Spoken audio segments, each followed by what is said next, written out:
irse para Australia el próximo año. En realidad es la segunda edición. Ya la primera salió cuando todavía estábamos medio encerrados por el COVID, por lo que no se pudo presentar. El padre Eduardo Volpaquio, agrimensor por la Universidad Nacional de Tucumán y doctor en Teología Moral por la Pontificia Universidad de la Santa Cruz, es sacerdote de la prelatura de Opus Dei y fue ordenado sacerdote por San Juan Pablo II en 1987. El padre Eduardo ha sido capellán del Colegio El Buen Aire en los tiempos que trabajé en esa institución. Ha sido mi mentor y consejero, inclusive del Consejo de Dirección, en aquellos temas que necesitan un marco ético a la hora de discernir y gestionar. Muchas gracias, realmente muchas gracias. Yo le debo mucho y mucha gente en El Buen Aire también. Es hijo de una familia numerosa, fantástica. Su madre, encantadora, falleció hace muy poco y en la misa, en el Pilar, estaban todos sus hermanos, 10, y la mayoría de sus sobrinos, que son 31, no me equivoco, y sobrinos nietos, que son 14, y acá hay algunos cuantos, ¿no? Sí. El padre Eduardo, siempre sonriente y disponible, ha vivido en África y en varias ciudades de la Argentina. Es autor del libro Amar y Sentir a Dios, que cuenta ya con 3 numerosas ediciones, y además del libro que presentamos hoy, también es autor de numerosos artículos que publica en su blog algunas respuestas. Es un gran defensor de la vida, sobre todo en Twitter, donde tiene casi 6.500 seguidores. En el momento cultural actual me parece muy interesante y necesario un libro sobre la racionalidad de la fe en Dios, porque está en la base de nuestra cosmovisión del mundo. Y bueno, ¿qué decir de don Mariano Facio? Sí, un poquito. Sí, porque algunos no lo conocen. Es el presentador de lujo de la tarde de hoy. Monseñor Mariano Facio, vicario auxiliar del Opus Dei, es historiador y filósofo, también ordenado por San Juan Pablo II. Fue rector de la Universidad de la Santa Cruz. Entre otras muchas funciones, autor de muchísimos libros de pensamiento de historia y filosofía traducidos a muchos idiomas.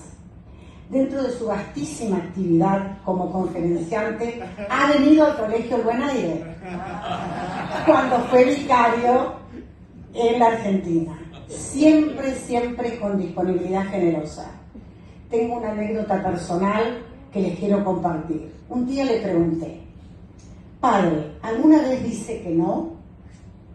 Cuando lo invitan a una conferencia o lo proponen para que dé una charla. Y me contestó: generalmente digo que sí.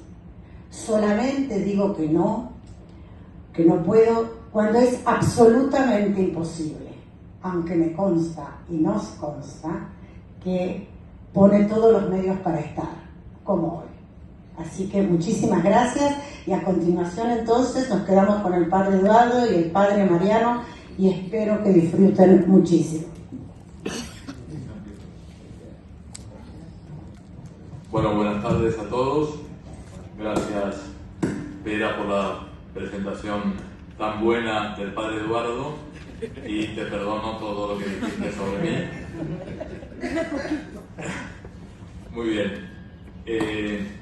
Como pueden comprobar, el padre Eduardo es mucho mayor que yo. Se ordenó antes, nació antes. Pero bueno, nos conocemos por lo menos desde el año 75. Quizá en el 74 alguna vez nos vimos.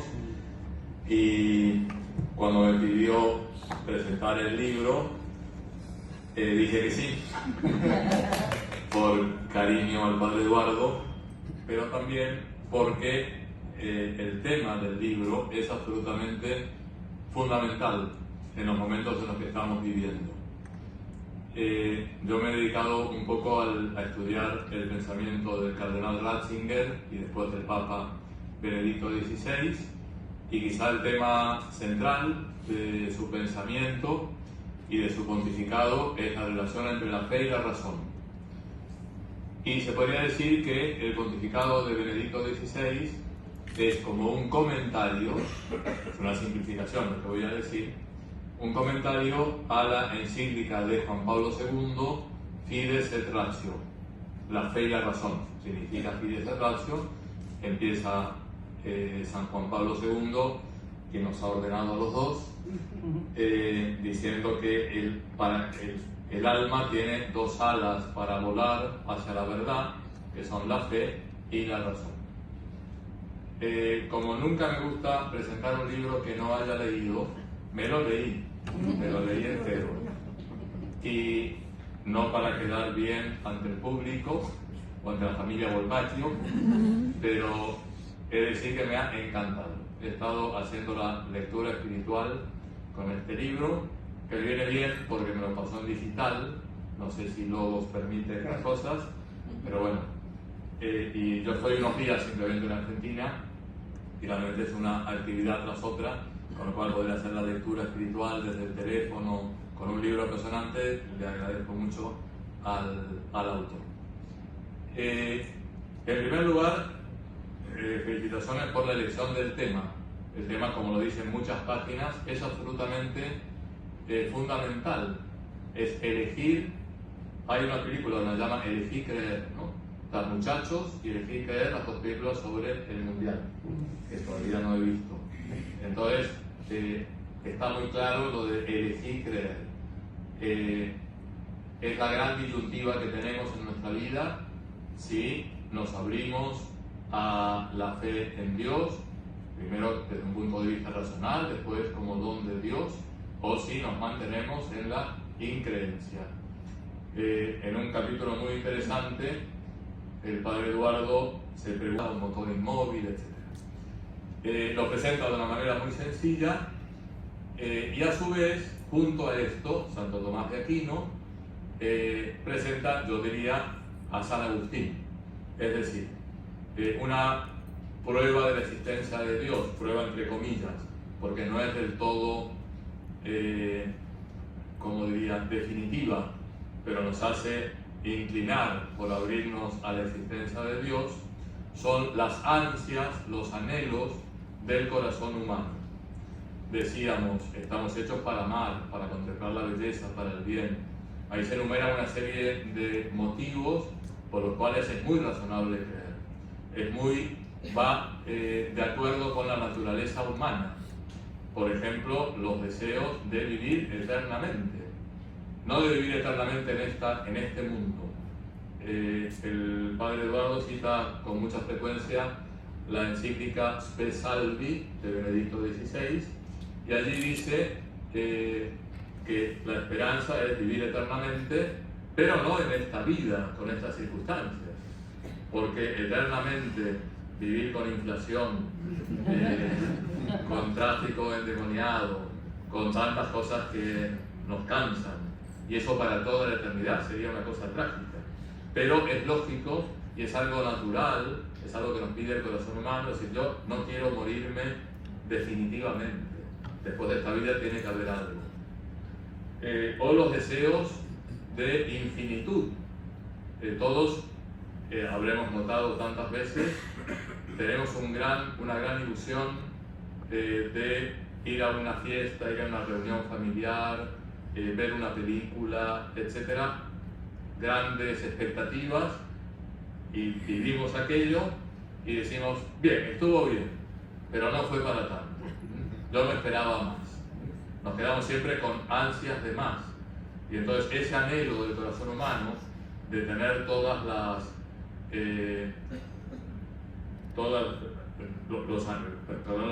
la redundancia, los anhelos saciados plenamente, solo se sacian en Dios.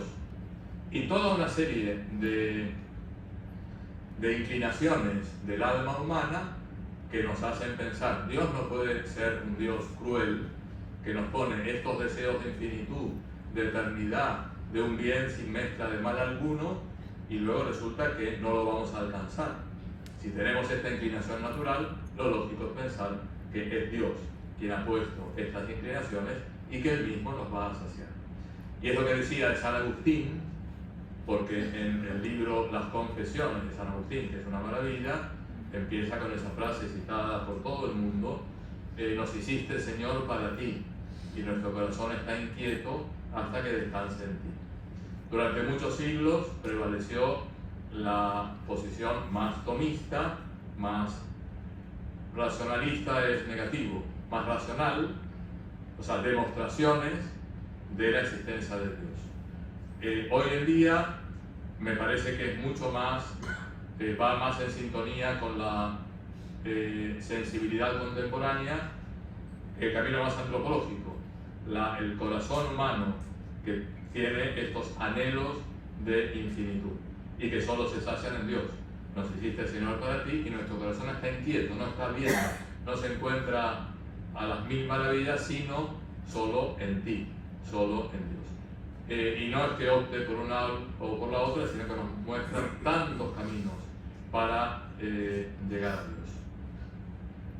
A mí me hizo recordar muchas cosas que había estudiado, teología fundamental, y que ya me había olvidado, pero lo hace de una manera tremendamente asequible a todo el mundo, y en particular a las personas, porque lamentablemente las hay, que pueden tener un cierto complejo de inferioridad. Es decir, bueno, la persona racional es la que cree en la ciencia, pero creer en Dios es algo para personas poco formadas, o son superstición, leyenda, etc.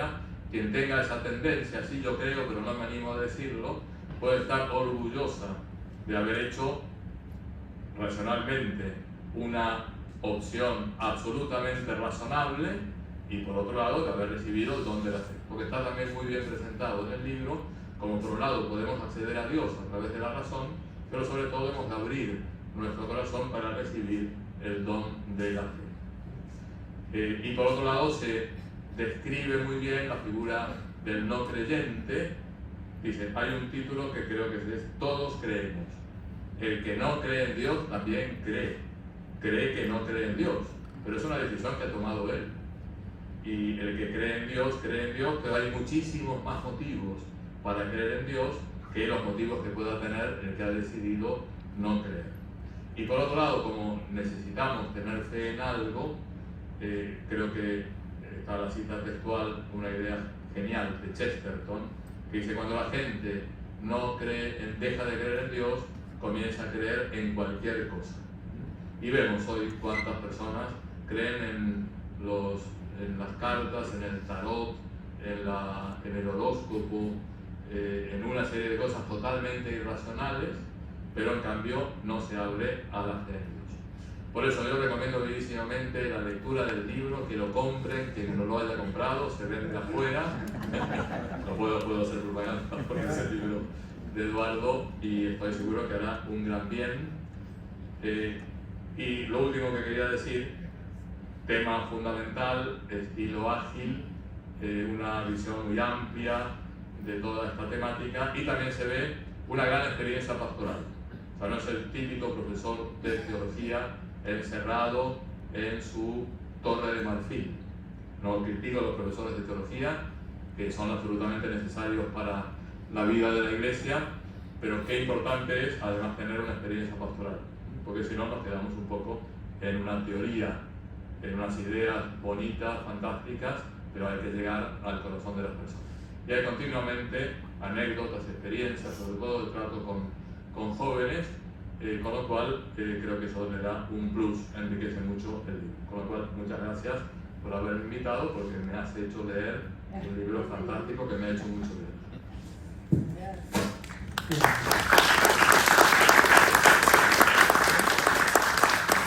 Muchas gracias, Mariano.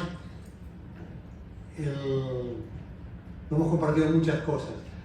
Hace un ratito pensaba en cuando usamos Historia de la Filosofía Moderna, Padre Fernando Míguez. Nos bochó a todos menos al Padre Mariano. Fue el único que aprobó. Acabamos aprobando después, ¿no? Obviamente. Pero... Bueno, me gustaría dar un pantallazo personal del libro, un poco para humanizarlo un poco, cómo salió, cómo surgió. Y después contar un poco personalmente a mí qué es lo que yo saqué del libro, o sea, qué aprendí yo escribiendo el libro. Porque aprendí cosas que yo no sabía. Todo empezó hace más de 10 años cuando yo soy lento, soy papá de Mariano que escribe muchos libros, yo soy muy lento para escribir. Entonces, tuve que dar un curso hace más de 10 años y yo creo que casi todo lo que sé fui obligado a estudiarlo para tener que dar clase. Entonces tuve que dar un curso de 15 clases sobre federación en Ratzinger. Entonces eso me obligó a tragarme todos los discursos de Ratzinger sobre el tema, la fe es el ratio, introducción al cristianismo, y la verdad es que quedé copado con todo aquello. Y pasado el curso, se me ocurrió empezar a poner por escrito algunas ideas. También, la verdad que he escrito casi siempre por pereza, porque me pasaba el buen aire. Pero después de explicarle a una chica un tema, explicarle a otra chica la misma cosa, dijo, más si la escribo y se lo paso para que lo lea. Bueno, tengo que explicarle a 20 personas lo mismo. Pero la cuestión es que empecé a escribir cosas, sobre todo porque quería transmitir, un poco lo decía Mariano antes, un complejo de superioridad racional de la fe confrontada con la no fe. De tomar conciencia de la importante racionalidad de la fe cristiana. Cuando fue madurando el libro, como todas las cosas que uno escribe de a poco se van engrosando. El padre Mariano ya me había aconsejado una vez libros cortos. No largos, capítulos cortos. De hecho, el primer libro, Amar y sentir a Dios, la verdad que pueden haber sido 2 libros, también tiene 3 ediciones, la que le ha servido mucho. Pero este libro se me siente interminable. De hecho, le pasé una versión previa a mi padre, que pacientemente lo leyó, me tocó unas observaciones, que todavía las tengo, y sí me dijo, acortalo un poco. Entonces la cuestión es que decidí cortarlo en 2. Entonces, este primer libro, que es este libro, que es La racionalidad de la fe en la existencia de Dios. Y para el segundo libro quedó La racionalidad del cristianismo. ¿Qué aprendí yo? A mí me ayudó a aprender, voy a poner 6 cosas nada más. Lo primero la verdad que aprendí mucho, yo he tenido en la licenciatura en teología, le considero el mejor profesor que he tenido en toda mi vida, en teología fundamental, que fue don Fernando Caris, o el prelado de los Budas. ¿No? Creo que ha sido el profesor más inteligente que he tenido en mi vida por lejos, en cualquier ámbito, civil, filosófico, lo que fuera. Pero a pesar de todo, cosas que aprendí, la esencia de la fe. ¿Qué es creer? Entonces llegué al núcleo de la fe, de la esencia de la fe en general, que es un conocimiento absolutamente seguro, sin evidencia ni demostración. Es importante esto, porque es certeza. Evidentemente los jugadores de River, cuando fueron a patear penales contra Central, no tenían ninguna certeza que iban a meter. Y de hecho no lo metieron ninguno. No, claramente. Claramente el tema de la certeza, la fe supone certeza. Si no hay certeza, no es fe. Ahora, una certeza de algo que uno tiene motivos para estar cierto totalmente, pero no está totalmente demostrado. El segundo punto, me encantó que te gustara, el que todos creemos. ¿Por qué? Porque el mismo no demostración de la fe es tal acto de fe es creer como no creer. En un caso es un acto de fe positivo, yo creo, y en otro caso es un acto de fe negativo, yo no creo. Pero es igualmente categoría fe. Es una cosa que uno está seguro sin darlo totalmente demostrado. La tercera cosa que concluí con Ratzinger, que me enseñó, es que no hay 2 respuestas alternativas a las preguntas más importantes de la vida. En realidad, una respuesta que es la de la fe, y hay la negación de que haya respuesta que está del otro lado, lo cual es dramático. Desde una parte del libro hablo del problema del que no cree. El gran problema que tiene es que no tiene ni una sola respuesta para las preguntas más importantes de la vida. ¿Qué sentido tiene la vida? ¿Para qué existo? ¿Qué es el amor? ¿Qué es la felicidad? Y todo lo que queramos. La cuarta cosa que descubrí es que hay muchos tipos de fe, pero en este tema de Dios hay 2 tipos de fe diferentes. Y que es distinto decir yo creo en Dios, que Dios existe, o que Dios es uno, o que Dios es infinito, lo que tenía la Teodicea, a decir yo creo en Jesucristo. Pero en primer lugar es una fe racional. Yo creo que Dios existe exactamente igual que un físico cree en el Big Bang o los agujeros negros, o toneladas de cosas que la física tiene por seguras, pero que no están totalmente demostradas. Entonces me parece que hay una fe racional, una fe que es, aunque la ciencia no lo llame fe, es una fe. La fe está llena, la ciencia está llena de conocimientos científicos seguros que nadie duda y que no están totalmente demostrados. Salvo las matemáticas, también llamamos matemáticos, que es aparte, la ciencia aparte. El resto de la ciencia, o la física, no. Entonces, ¿qué pasa? Esa fe racional, Ratzinger en Ratisbona tiene un discurso que es colosal, que es cuando él plantea la alternativa. Y dice, este mundo organizado matemáticamente, en último término, solo tiene dos opciones, dos alternativas. O es resultado de la racionalidad, es decir, el logos, una inteligencia creadora que pone el orden en lo que crea, o de la irracionalidad que sola crea racionalidad. Satuyu decide por qué tomar opción, pero la opción de Dios, del logos, de la inteligencia racional, es mucho más. En ese sentido, perdón, paréntesis, la verdad que a veces me da vergüenza la superficialidad de algunos físicos.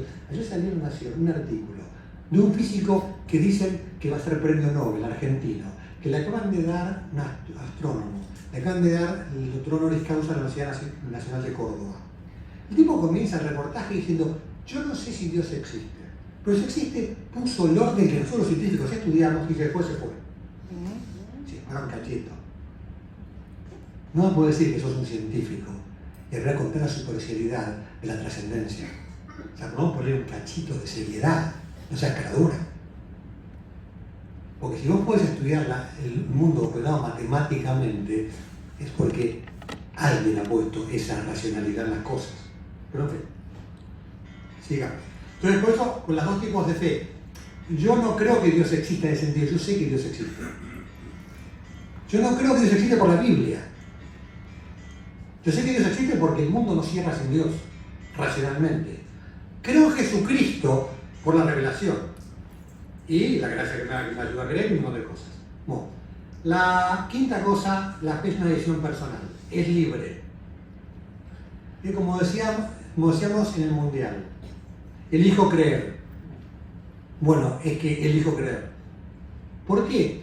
Porque toda la fe, también pasa para el que no tiene fe, en el caso de la fe, son argumentos convergentes y convincentes que llegan hasta 1 metro antes de la fe. El último saltito es libre. Por eso la fe es libre. O sea, todos los motivos de la racionalidad me lleva a creer, pero no deciden mi acto de fe. Yo decido creer. Entonces, me parece que es muy importante, porque eso me parece que la decisión lo pone en Introducción al Cristianismo, Ratzinger. Es que, claro, a la hora de las dudas, hay gente que tu fe la vive como un sentimiento, me siento mal, siento poco, siento mucho, y dice, creo o no creo. Soy libre. No me deciden ni los sentimientos no me deciden. Y la última cosa es que no creemos solos. Esto me parece muy importante. Porque la fe es personal, pero es compartida. Si tiene la conclusión de que hay algo, que lo creo yo solo, seguro que es un cuento chino. Porque la racionalidad, la fe racional, no es solo mía, sino que comparto la racionalidad con los más seres racionales. Y la fe revelada, no la recibo yo la revelación, con lo cual la comparto con otros. O sea, por eso la fe no es individual, es personal, pero es compartida. No creemos solos. Bueno, y ahora viene mi desafío este verano, porque es acabar la segunda parte, he estado 4 horas en el freezer, me falta solo un capítulo. Que, claro, si la primera parte de este libro es mostrar que es más razonable creer en Dios que no creer en Él, el siguiente paso es estudiar de las posibilidades de dioses en los que se podría creer cuál es el más razonable. Entonces trataré de demostrar que es mucho más razonable creer en el cristianismo que no creer en el cristianismo. Básicamente lo que sostengo en el libro que se viene es que una religión para ser divina tiene que ser revelada, si no, no hay manera. Entonces el análisis de que tiene que ser para ti ser muy divina y muy humana, porque solo si un día lo termino el libro, lo presento, lo explicaré cuando lo presento. Y después agradecer, la verdad que no se me ocurría, sino que los libros nunca dediqué a nadie, nunca agradecí a nadie en los libros, ni quizás por soso o lo que fuera. Pero se me ocurrió ahora que me han decidido del cielo, quería aprovechar para agradecer a mis padres, ¿no? Solo mi padre que haya leído el libro, que me parece meritorio, el primero. Yo también quería agradecer sobre todo su generosidad. La verdad que siendo fue afrontoso su desprendimiento, nunca me pidieron nada. Empecé a que estar los en el cielo, me parece que vale la pena subrayarlo. Siempre estuvieron dispuestos a que viviera lejos, sin reclamos. Mamá, de hecho, cuando me fui a Uganda, estaba sorprendida de que la gente le diera el pésame. Y él sintió orgulloso de tener un hijo cura. Ahora hasta ir a Australia le costó un poco más que el anterior. Y eso porque quizás preveía que al irme ya no volveríamos a vernos. Pero pienso que Dios fue más generoso y ahora me acompañará desde el cielo. Agradecerle a Vera la presentación, quien tanto compartimos en el buen aire, y al padre Mariano, que es todo un lujo que haya leído el libro y que nos ha querido presentar, y a todos ustedes que nos han querido acompañar, así que muchas gracias por eso.